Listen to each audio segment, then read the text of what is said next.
Escape the dungeon!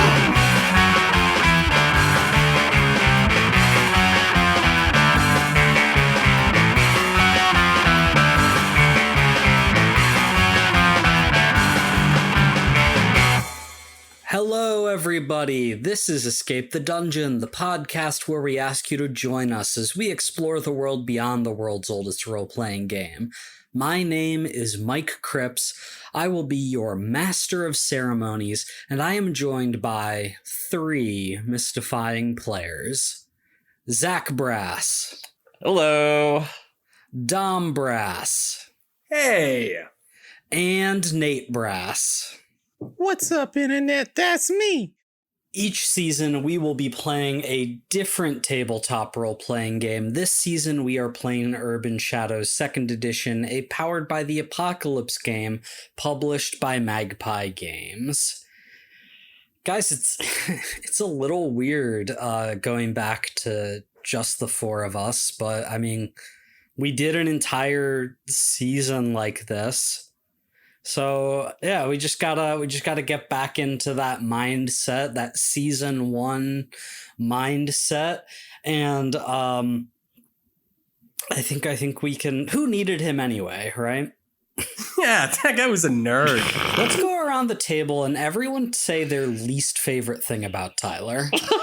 Okay, that's really funny because I was actually waiting for my opportunity to say, we should say our favorite memories about Dale to salute our fallen comrade. But you're like, no, least favorite things about Tyler. I'm like, okay. No, we're not going to do that.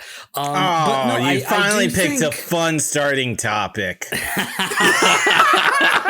I do think it's a little interesting to talk about, loss of a player character in these kinds of games. I know for certain I've killed some of your characters before in previously unrecorded games. How do you guys feel about losing a character, whether that's through death or just story circumstances? Sometimes you're really mad at the GM, and other times you're like, okay, that was really cool, though. And in fairness, sometimes you're really mad at the cleric for being like, yo, dude, I bet I can do damage this turn instead of like healing you when you're fully dying. And I'm like, that's okay, true too. that's fine. And then it doesn't do damage, and you're like, cool, I'll just die. So, I mean, it's all circumstances. Sometimes character deaths are dramatic and beautiful things. Other times, it's like when you're playing a team-based video game with really bad teammates. I wouldn't know what that's like.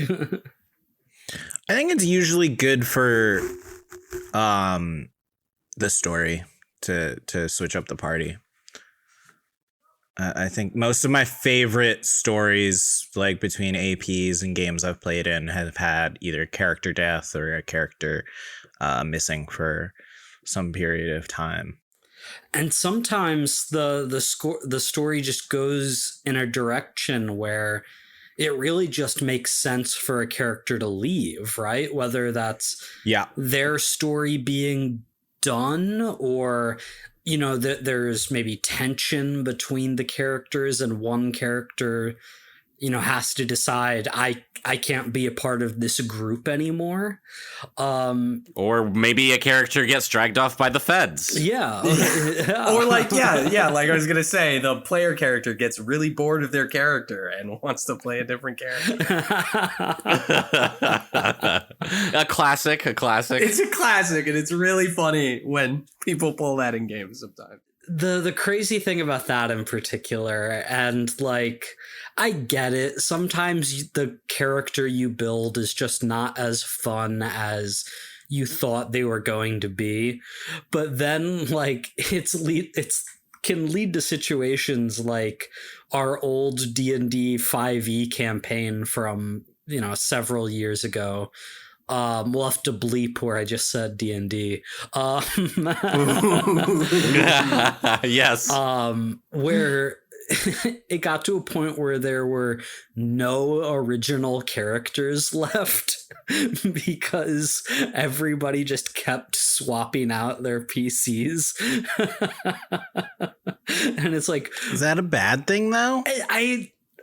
Depending. It depends, right? Because if the narrative doesn't come together, Like this, I feel like the villains in the storyline are so different from what they were at the start of the campaign that it's like, well, like, are they really more connected by being there?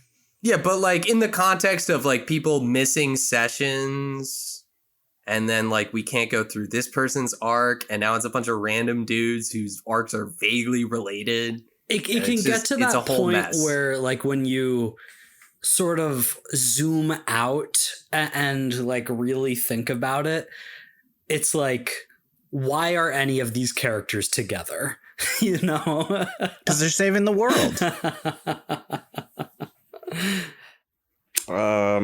Actually, the game that Tyler ran, I think he did that pretty well.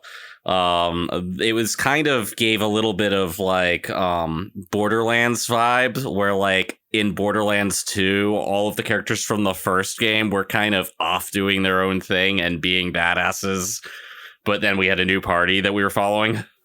Yeah, and they're like in the world. No, that's kind of cool. Interactable.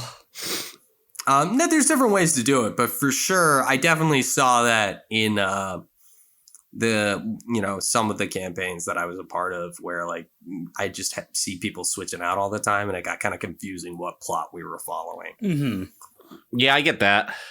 Yeah, I think my occasional frustration with that kind of stuff is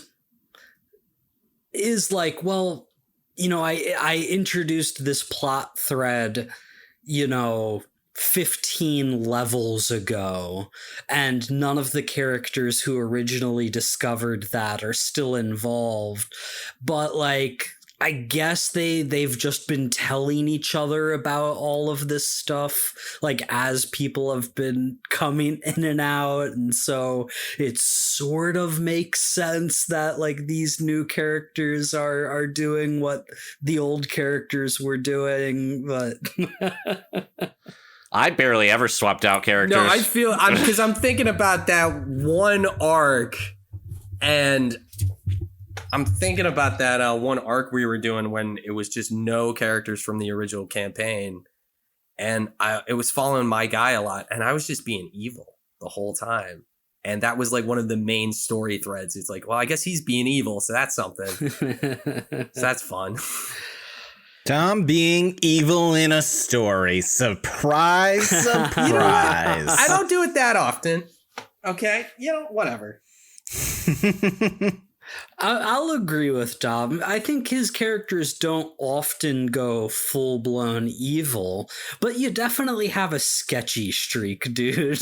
Like, oh, yeah. I mean, there's for sure. You love to go off on your own and do your own weird stuff and not tell anyone about it. You guys just don't understand art, okay? I'm going to be perfectly honest with you. I actually think that the pot is really calling the kettle black when Nate complains about Dom doing that. I do that for stupidity, not evil. Well, you Completely different. know where I was the voice of moral reason in the last season. I have to spread my wings. but you were still a weirdo. That is true. He was the killjoy. I can't be. Well, I can't take like a total like nosedive. I need something familiar to hold on to. He needs to taper it. Yeah.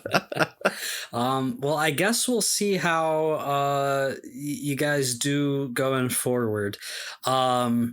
I was gonna do a transition here about like where stupidity meets evil, but Dom just had to keep talking, so I guess I can't do that. Anyway, now I'm gonna read my intro.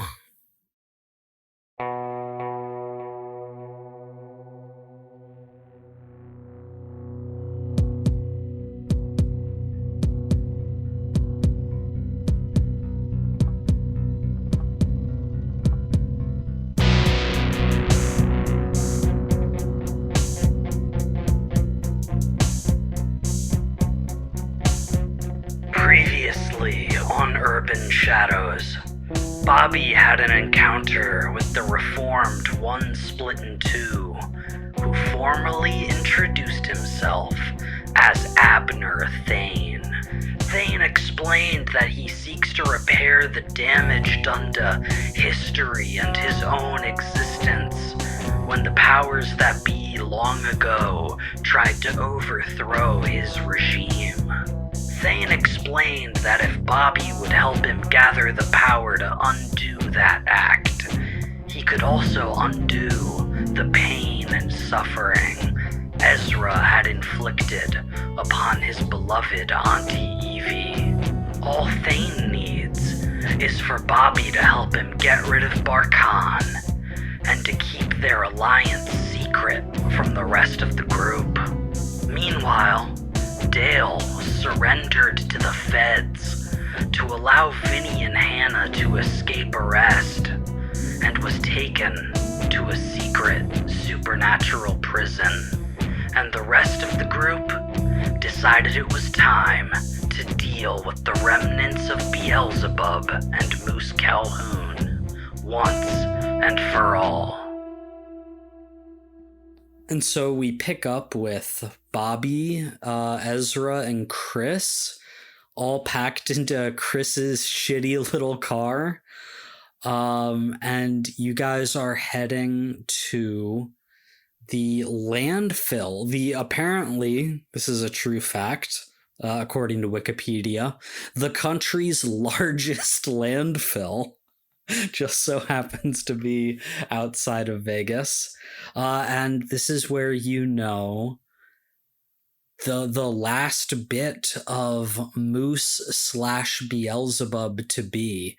I guess I'm just curious, how do you guys envision your approach here? Just what are you thinking? Tell me what you're thinking. Okay, so he's flies, so that could complicate things. Everything stinks here too, so I don't know if my sense of smell is going to be super good. Yeah, it could be an issue. Could get a debuff. Well, it's okay. I can burn things. So you want to burn all the trash? Well, no, but like maybe sounds like not a flaming fly swatter. Like a fly swatter? Like a flaming burn fly the swatter. flame. That's kind of. Can you do that? I mean, we can try and rig something up. It's too bad Dale's not here. He'd have a really good idea. Yeah, that'd be fun. Actually, yeah, Dale could actually have some fun, like, gizmos for catching flies. Cris, can you, like, freeze the flies? Or, like, maybe, like, summon them? Can I summon Didn't you, flies? No. What did we do last time we fought him? Didn't you do some magic stuff? Could you do that I again? did some magic. We burnt some flies. Classic fly killing technologies. Swords and magic. Okay. But, like, didn't you shoot a beam? Okay. No, you're right. Okay, what's our approach? I think I sucked them into my hand, kind of Inuyasha style. And I ate Beelzebub. You're missing me with a reference. It's an anime.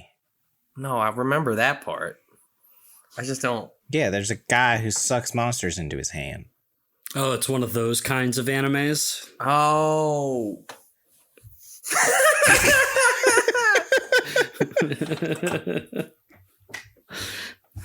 Okay, create like a black hole in your hand. All these monsters with my hands. Yes. You. Okay, like a hand vacuum. God's being nasty again. You guys arrive at Apex National Landfill. I'm sorry, Regional Landfill. Apex Regional Landfill.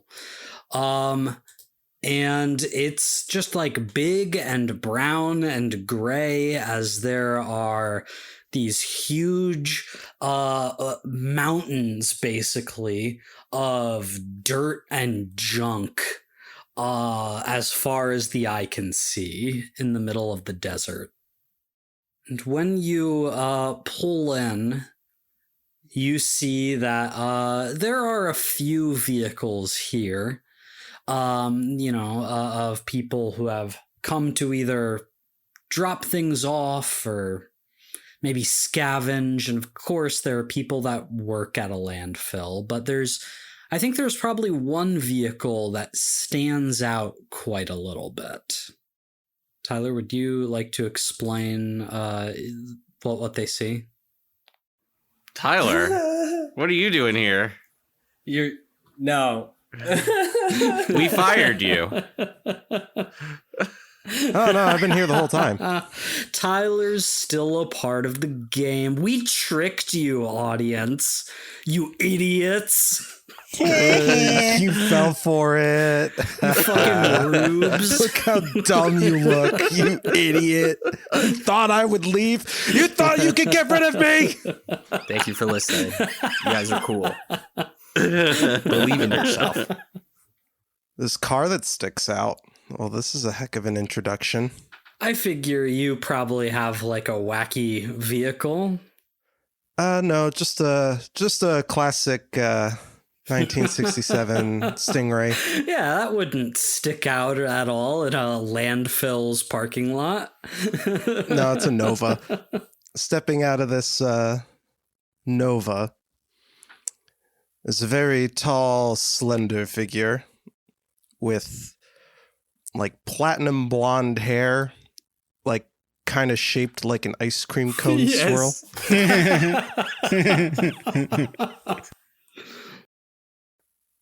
Cigarette clinging from their lips and like horn-rimmed sunglasses on that they whip off.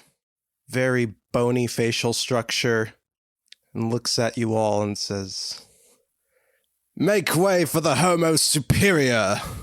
You're a But mutant? the what? You're an X-Man? He's an X-Man. No, I'm here on behalf of the Fey Court to make sure that you don't muck this up. Huh. That's nice of them. I didn't think they really gave a shit what we did. I'm not here for you, I'm here for Moose. Yeah, okay. Well, great. Do you have, like, magic? Wait, what was your name? Did you say your name? Jimmy Neutron? What? Jimmy Neutron, yeah, that's what we're gonna call him. Oh, I do have Jimmy Neutron here. The name is Ziggy. Right, Ziggy and the stars. Right. Ziggy Neutron, I like that actually. Ziggy Neutron. Ziggy Cannon. Boom. Stamped.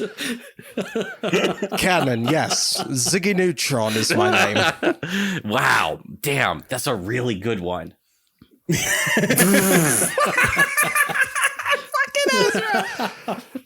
a collaborative storytelling at its finest. I have no words. Ezra just kind of fuck. Ezra clearly thinks this guy is cool. Well, you must be the guy that Root sent. Nice to meet you. We're the crew that are gonna save this city, so welcome. You don't even have a crew name. Oh gosh, we never We don't have a came crew up name. with a How do crew we not name. have a crew name yet, guys? No, man, we have We've been like rocketed a crew. we have a crew name. Remember, we're like we're just fixing We're the Beast? The Beastie Boys. Yo, the Beast. We're the Beast collectively. I like that. Yeah, we're the Beast. Welcome to the Beast. Yeah, the Beast. Very well, the Beast. So, do you have anything that's good for catching flies where we might have a hand vacuum thing, but if you had something that might be better?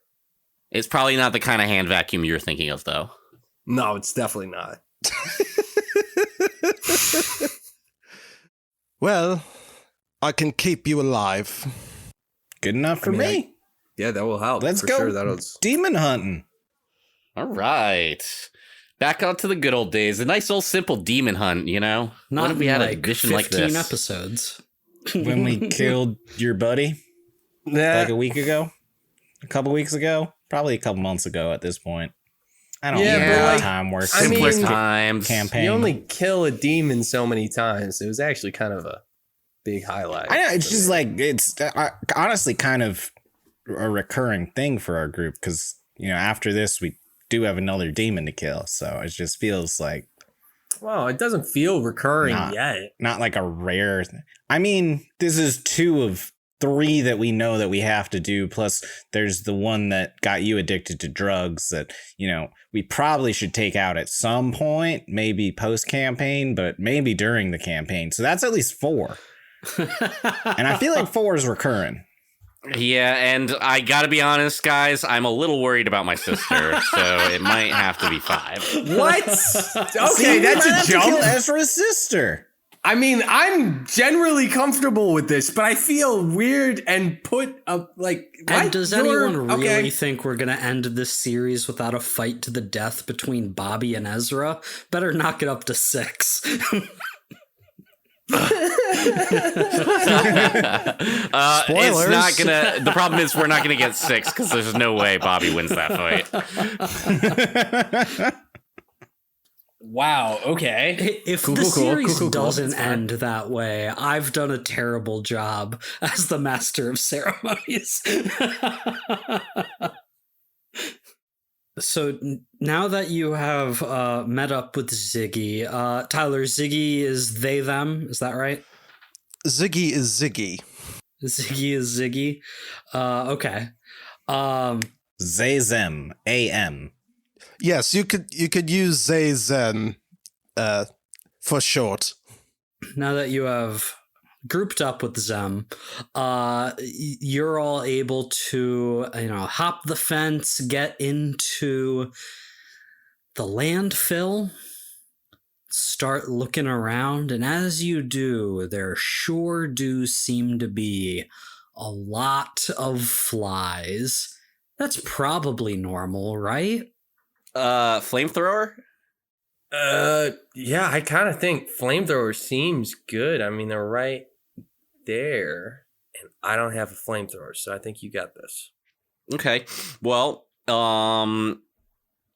I can almost do a flamethrower if I light my sword on fire and then kind of swat it around the area, right? Okay, well, that's different, but I don't know. I mean, I don't technically know what the scope of my demon powers are, but it's not super clear, but I'm fiery, so... It's like a cool looking bug zapper. I like that. Yeah, it's a little ironic now that I got butterfly wings. I always forget you sparkling up butterfly wings now.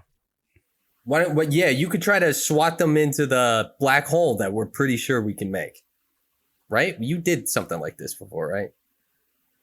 I mean, like, there was a bunch of them, like, trapped in a room. I don't want to be sucking up, like, the whole garbage dump. Oh, yeah, you did this when it was like, what, the first episode? Early. Right. Yeah, real early. Now you remember, finally. Okay. We're on the same it took page. me a second. Well, it was, it was a minute ago. I was busy when you were doing that. That's true. Yeah, flirting with what's-her-face. I remember. So... yeah, I think we try to swat him. Fight us, Moose! Come on! You really gonna just hide like this all day? Let's get it over with. Chris is just shouting at a bunch of flies. I would like to light my sword on fire. Classic. Okay, I think that requires a roll for you, doesn't it? It requires me to take a corruption point and transform. Okay, man. Can't you do that without taking corruption? Definitely.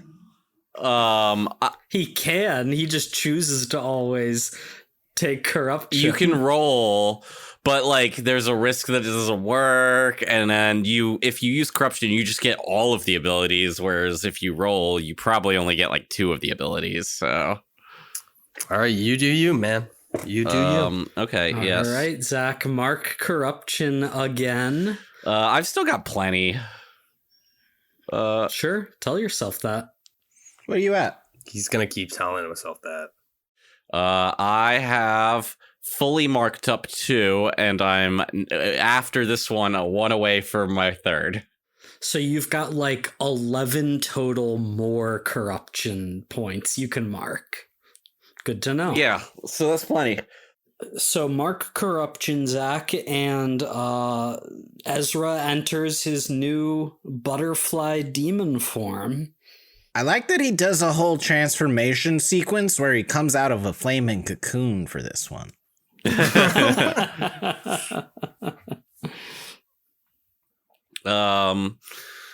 Yeah, so I'm gonna go fly up to the flies and kind of swap my flaming sword at them. Maybe like if I could do more fiery stuff, make just like a puff of flame around him or something. I don't know, that. Sure. Yeah, you go full demon mode.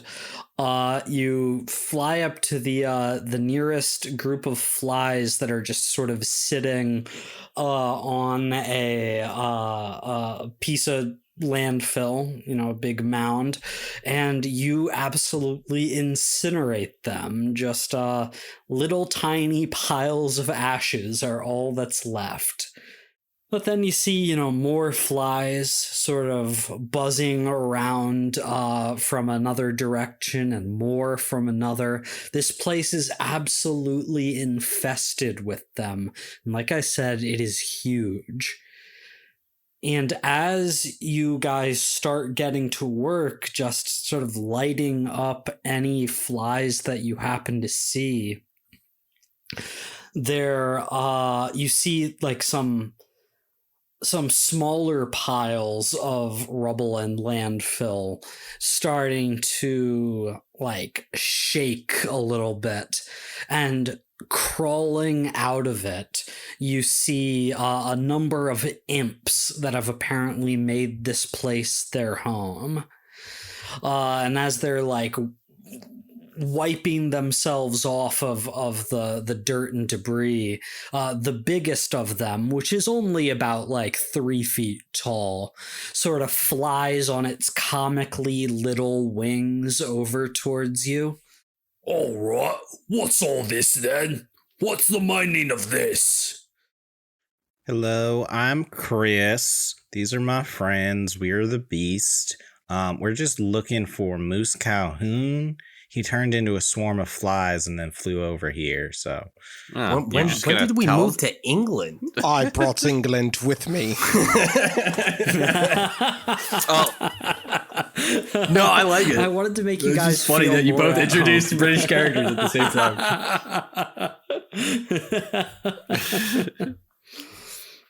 And this imp like hawks a nasty loogie at your feet, Chris. I don't give a rat's ass who are you here or who you are. This is our home, all right? Well, then why'd you ask? It was a rhetorical question. You were supposed to leave when Well, I who asked. assumes who are you and why are you here means leave? That's crazy talk.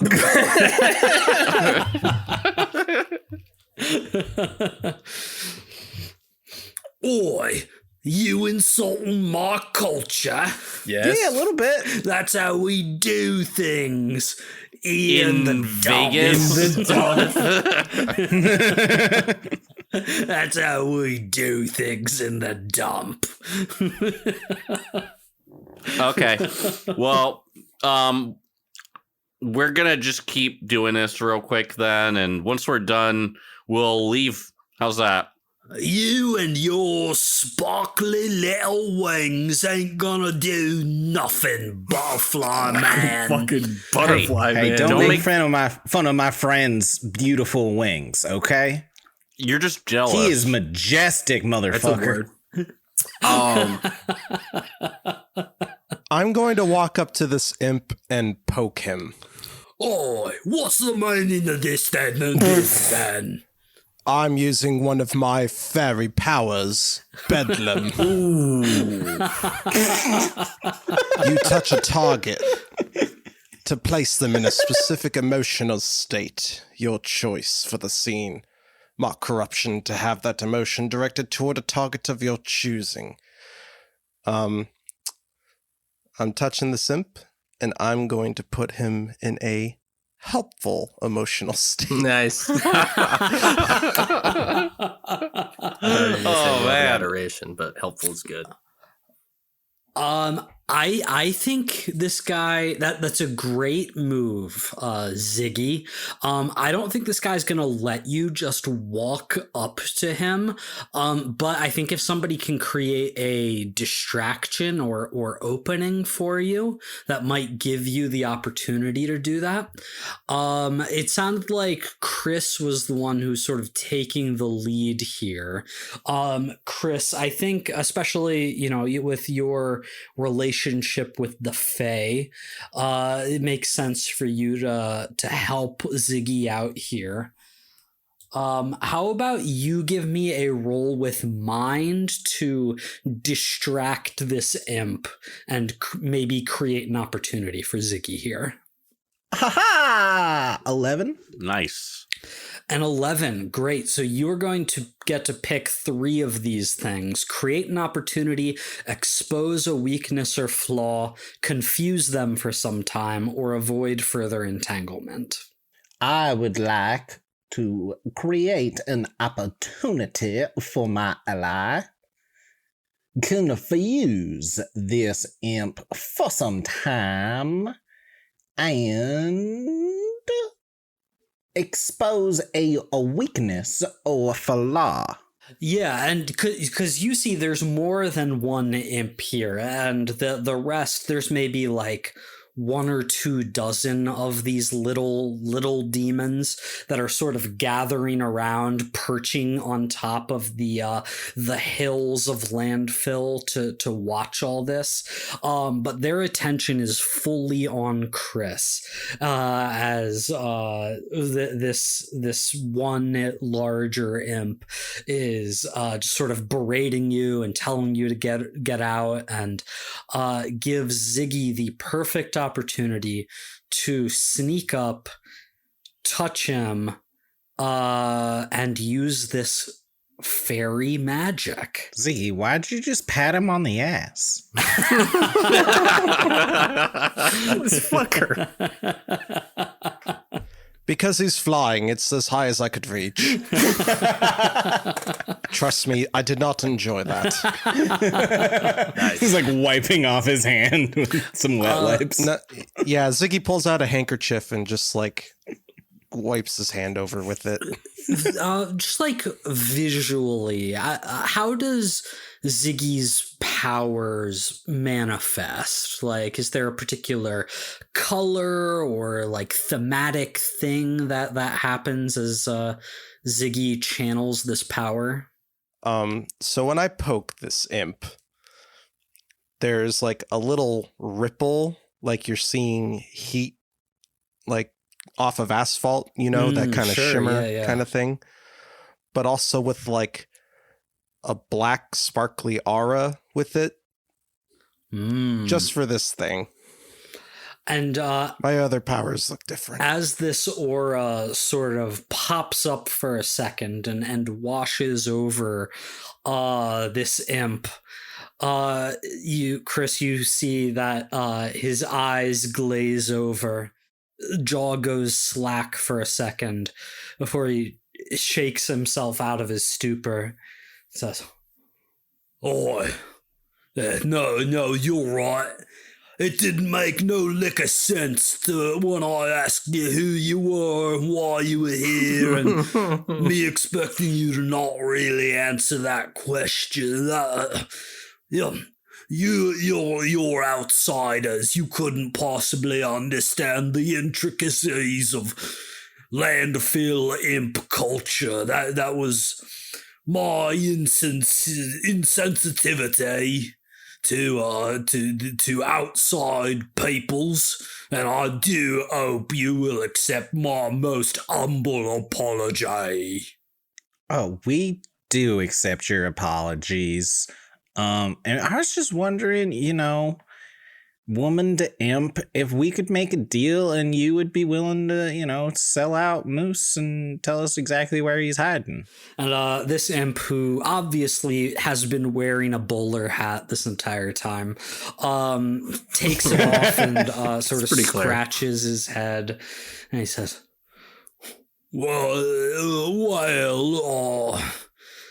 I certainly would like to help you with what you were asking for.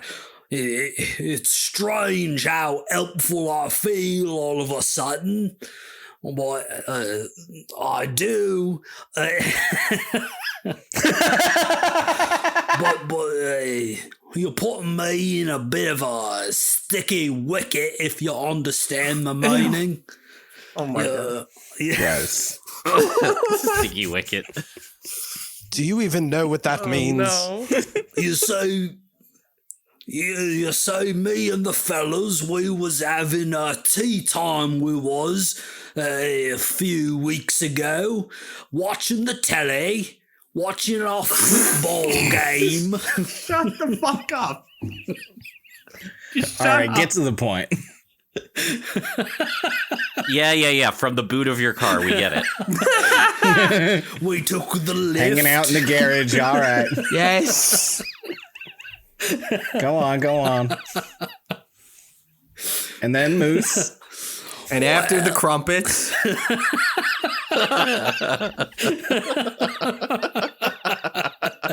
There's a biscuit in it for you if you speed up. Eating some chips and crisps. Goddamn. At the same time? At the same time. That does not compliment each Now, other. there's a man who loves his potatoes. Drinking Would you have some pint. baggers and mash? A Okay. Guinness. All right. That's enough. Well, because he doubled down so hard after it stopped being funny, it's super funny again. Jesus Christ. What is this, Austin Powers? You never stop being funny. That was a good bit. I was dying at the end, but then it was just like, True. this is too much.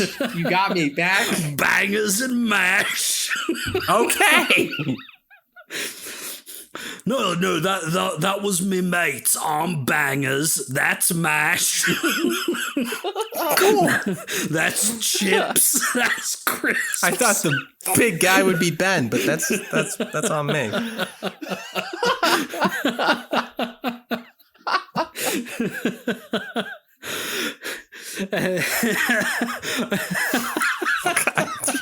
Damn it, dude. And that guy over there, No. That's mushy peas. that's King Charles III.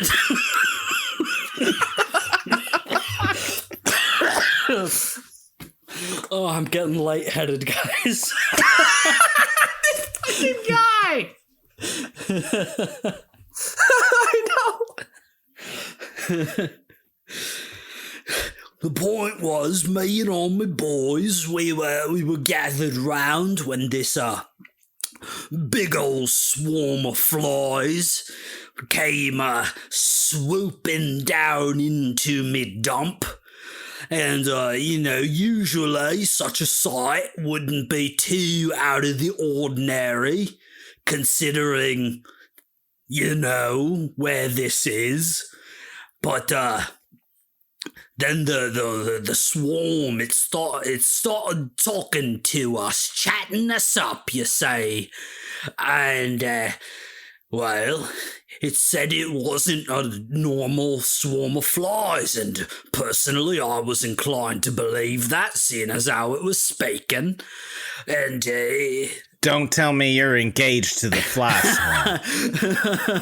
how did you know? And he's got a big diamond ring on his finger. Nice. Made of Not flies. again.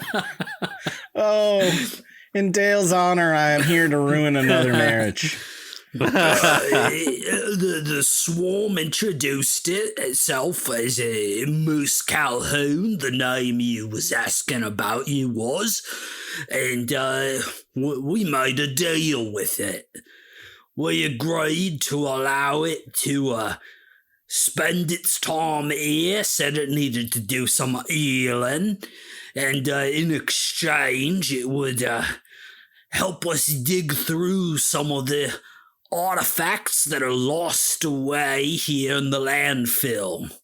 Magical bits and bobs, you see. The people don't even realize they've tossed out. They're scattered all around, they is. And since that swarm of flies came, we've been able to find oodles and oodles of artifacts. More than we found in the past few years, we found in just the last few weeks. It's been good for us here in the dump, with them flies here. And so I'd rather not get rid of them. We can see your conundrum. You know, it's tough. It's tough. The flies have been super helpful, but they're super evil. Yeah, that don't really concern us much, seeing as how we're imps. But I can see your point. Yeah, but he wants to destroy the world. Okay. If the world gets destroyed, we'll just hop on back to hell. Don't matter much to us. Don't you like it better over here?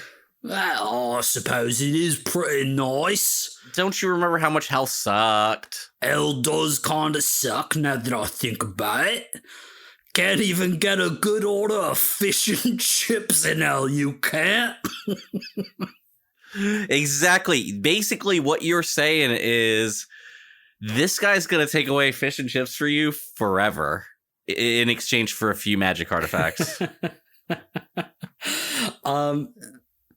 So I just to rewind a little bit, I think the weakness or flaw that Cris has exposed here is you sort of understand a little bit more about these imps' nature. They're just like greedy and mercantile, and like if you can somehow take advantage of that, you can probably flip them over to your side and get their help dealing with the Beelzebubness of this whole situation. Hey, new guy, you got anything cool you can trade these imps? I do have a relic from my homeland. Oh, that would be perfect.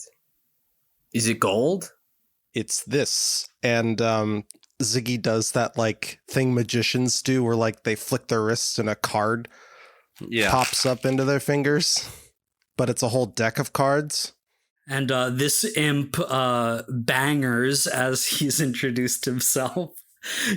His eyes go wide as this deck of cards appears. And just to be clear, Tyler, this is like a specific thing you have from the Fae playbook, right? Yes. What is that?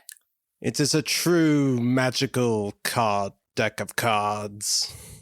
Ooh, that's exciting. Whatever suit, whatever number, whatever face you can imagine will pop up in your hands. Oh, it's like trick cards. Oof. Are you taking the mickey? Try it out for yourself. And I flick one card at him. I don't know if he catches it, though. Yeah, he catches it.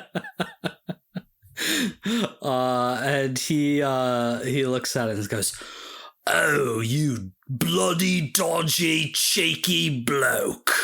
You son of a bitch. I'm positively knackered, I am." You're so lucky my mom won't listen to this because she would rip you to shreds for this accent. So true, actually. You would. Did you just like Google Googled English British things? slang. Or you just Fuck you. What? British slang from like 1990? It's not even like modern British slang that you're saying. it's the That stuff is crazy. that our mom says. That's what showed up when you looked up British slang.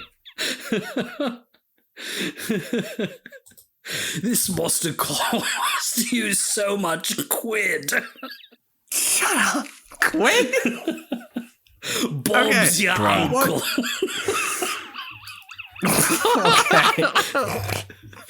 You went too far, Mike. You gotta rein yourself in. Okay. Trick cards. And the best part is, if you were to take these to, I don't know, a casino owned by one Mammon, you would be able to bypass their magical security measures.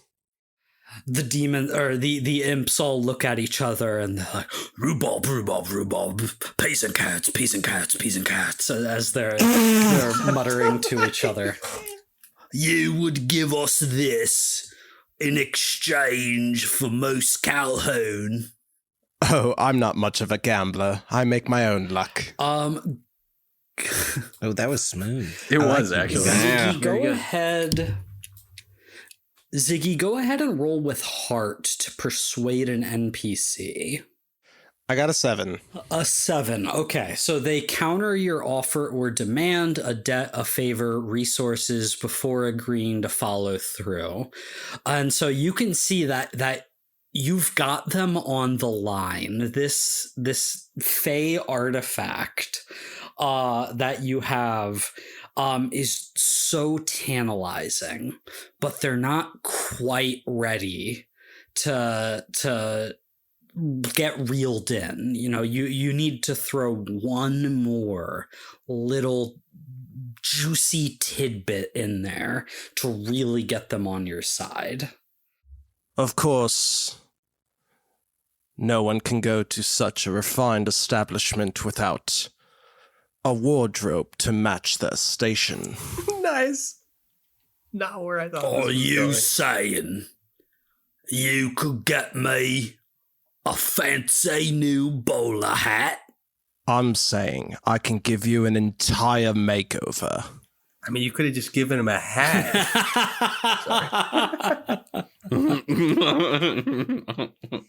Hush, Bobby. The new guy's talking. All right then.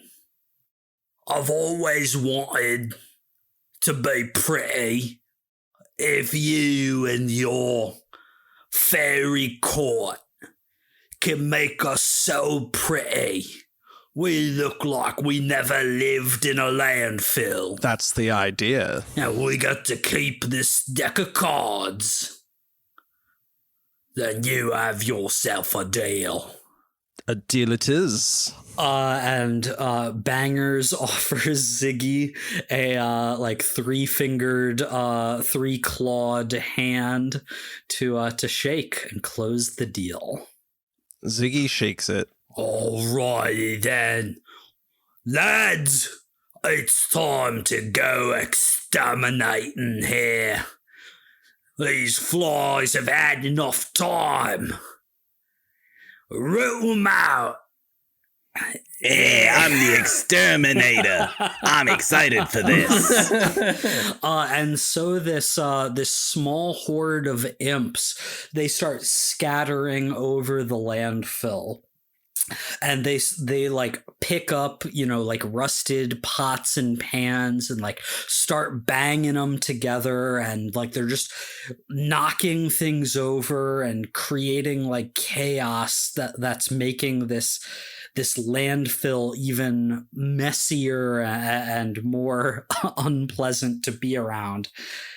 And with like every thing that they do, big clouds of flies start to emerge, being disturbed from their rest, until there is a huge swarm of them kind of mulling through the air. It's not quite as big as when you last encountered them in the basement of the House of Good News, but they're not as depleted as they were when they escaped. They have clearly recovered to some extent, added more flies, more entities to the swarm. And as the swarm, it's, you know, rotating in the sky, you hear Moose's voice rolling across the ground like thunder. I thought I was done with you. You come chasing me down. You come to finish the job. Well, that ain't gonna happen. I'm still here. I'm still working towards the end times. I will cleanse this earth, even if I have to do it all on my own. And these swarms, these like blasts of flies start to descend down towards you. What do you guys do? I was just gonna turn to a werewolf at the very least. I didn't have a great power for this, so I was just gonna turn to a werewolf. Start scratching at him. Yeah, do what I can. I can turn into an extra fancy werewolf this time around, though. Okay, let's roll to turn into an extra fancy werewolf. I don't know what an extra fancy werewolf is. This one has wings. Do you see that werewolf, Chips? He's so fancy. I see him. I hope the fairies will be able to make me look half as fancy as that werewolf I do. The fanciest. That werewolf's wearing a top hat, he is. So I got the ability. What's all this then? One with the beast. Mark corruption when you transform to select 2 additional qualities or remove 2 existing weaknesses from your transformation. Okay. There's That is good. different fun things I can do with this. I'm gonna go with take away the weaknesses, and I'm going to remove the losing control, but I'm also going to remove the draws attention. And the way that's going to manifest, instead of being a big hulking white werewolf with sort of black claws, the whole fur coat is just engulfed in shadow. And yeah, just no ghosts going, hey. No ghosts going, hey. Oi, that werewolf has no ghosts on it. That's a weird werewolf. No, Chips, we don't know about that. Our attention isn't being drawn to that werewolf. Wow. Sneaky werewolf. Nice. Sneaky. Yeah, so Mark Corruption as for the first time, Bobby takes this shadowy werewolf form. And so the flies begin to descend, but they sort of get bounced off by this shadowy defense that you have in this moment, Bobby. How about the rest of you? What actions are you taking here? 2 things I want to do. So I got fairy magic, which anytime I use it, I either suffer 1 harm, mark corruption, or give my monarch a debt. Interesting. And I want to use a move right now called A Dish Best Served Now. When you commit to enacting revenge on behalf of someone, including yourself, wronged by another, gain +1 ongoing against the target of that vengeance. For every scene in which you do not pursue vengeance, suffer 1 harm. Oh, interesting. I'm going to mark corruption to activate that. Yeah, because you are absolutely trying to get revenge for your monarch, the spring monarch, whose child was hurt by Moose back in the very first episode. Hey, look at all these things coming together. I thought about all the things coming together making this character, but we'll get into that at another time. I also want to let it out to summon an elemental storm of your court. Oh my goodness. It does 2 harm in a closed area. Man. Ooh, a flower storm. Oh, there you go. Yeah, I imagine as this swarm of flies starts descending, I just snap my fingers and just a whirlwind of thorny roses start to surround it, slicing up flies. Okay, very cool. But to let it out, you do need to roll with spirit to see how it goes. Well, I got a 2 in spirit plus my forward. That's a 9. So if anyone wants to help out and turn that into a 10. I'll help out. I'll help out with some magic. That's my wild rating. Yeah, if you're trying to help a fae, you can roll with wilds to see if you can maybe bolster some of their magic with some of yours. I rolled a 5. Yeah, I failed. To help Which you. is going to be bad for Cris here. Yes. Tyler, you screwed me with your curse. This is what I get for helping you. This is your fault, Tyler. So here's what happens. Ziggy starts to, conjure this spring elemental storm of thorns and rose petals, and so there's suddenly like this really pleasant smell that fills the air in the otherwise putrid area. But it's a little wild, right? With a fae, it's really kind of getting out of hand, and Cris tries to maybe control it, border it in slightly, make it a little more contained with some of her magic. But as the two magical sources meet, they sort of reject each other in a way. And Cris, who is still using this sort of aurora borealis colored magic that she absorbed, it like blasts away from the plant life and gets the attention of the flies. So on a 9 let it out, Tyler, you succeed on what you're trying to do, but it is both unstable, limited, or costly, and you have to mark corruption to activate the ability.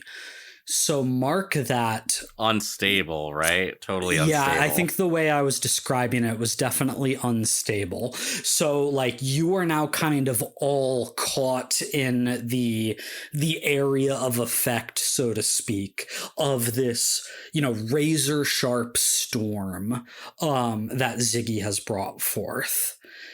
On top of that, these flies are now going directly towards Cris, and they are almost like forming a giant hand made out of those flies and lifting her up into the air. Gross. Not super high off the ground, but, a foot, 2 feet, 3 feet, and going higher and higher as they buzz and fly. And Cris, you hear Moose's voice. You absorbed the Valkyrie's power, that which we wish to unleash upon the world. That agent of which we wished to bring about the end times. You can still be the key. Not exactly as we envisioned, but it can still come to pass. What do you guys do? Oh, shit. I would like to fly up to the hand and try and cut its fingers off and catch Cris. Okay. Give me, this sounds like a turn to violence, pretty straightforward. Give me a roll with blood. That's my best stat. Oh my god. Man, new guy, didn't anyone tell you that you're not supposed to cast AoE spells unless you're an evocation wizard on the party? I rolled a 6. I would like to try to help. Okay. I want to Well, he's flying up to chop. When he fucks it up, ideally I would like to just catch Cris when he fucks it up. But if I can't do that and I have to help him, I'll just jump up and just like grab a chunk of flies, start dragging them down, just to try to kind of like distract him. I think that makes more sense for the move, for how to help out Ezra. So you're trying to like almost hold them as close to the ground as possible to keep them from raising Cris up in the air any further while Ezra goes in with the sword. So give me a roll with Wild to see if you're able to help out. Oh, no. That's a hot 5. We have not had a good streak. He's not wild. He's not wild. So that means that not only do you fail to lend a hand, there's going to be a consequence for that. That is a miss on Ezra's turn to violence. So bad stuff is going to happen to him. I think what happens is Ezra, you get fully just like deflected by a blast of flies, and you go off target and you sort of crash into a giant pile of landfill, and Gross. You get sort of stuck in there, like just fully like the upper half of your body is stuck in a huge thing of rubble. Shit. And you get flies in your mouth. Yummy.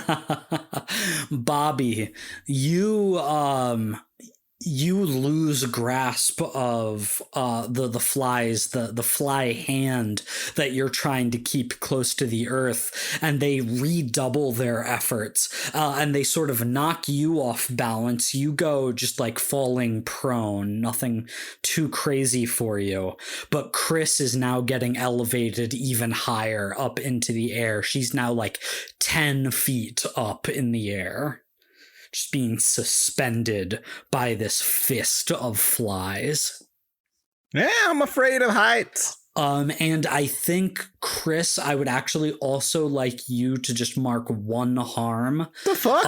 As you are getting battered by the storm that Ziggy has caused. I'm gonna say that storm has caused 2 harm to the swarm, but they're still going. They're gonna need more than that to be dealt with. Shit. Can I do something? Because everyone else just keeps failing and getting me hurt. Yeah, what does Cris try?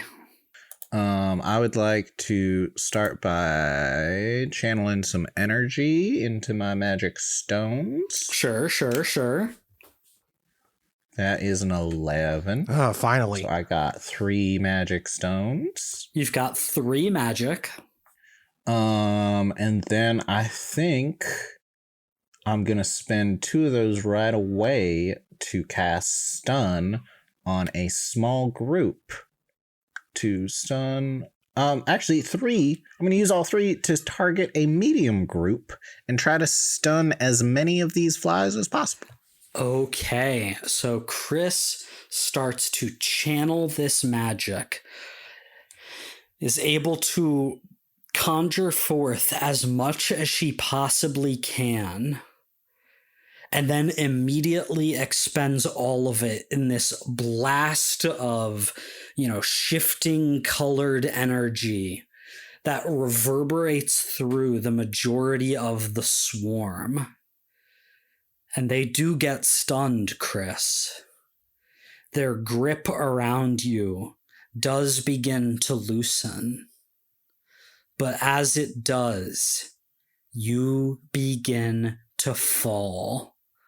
Much like Gwen Stacy being dropped by the vulture. Was it the vulture? Who cares? Nope. Green Goblin, go on. I don't think it was. It was not. It was not. It was the Goblin.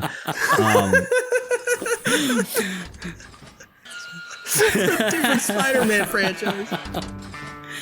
And Cris begins to plummet towards the earth, head first, likely to break her neck on the next episode of Escape the Dungeon.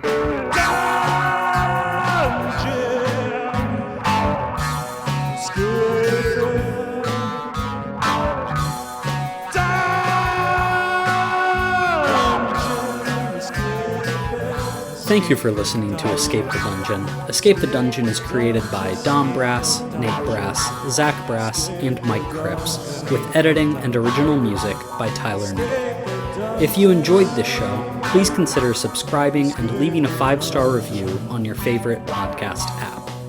To find us on social media, go to escapethedungeonpod.com.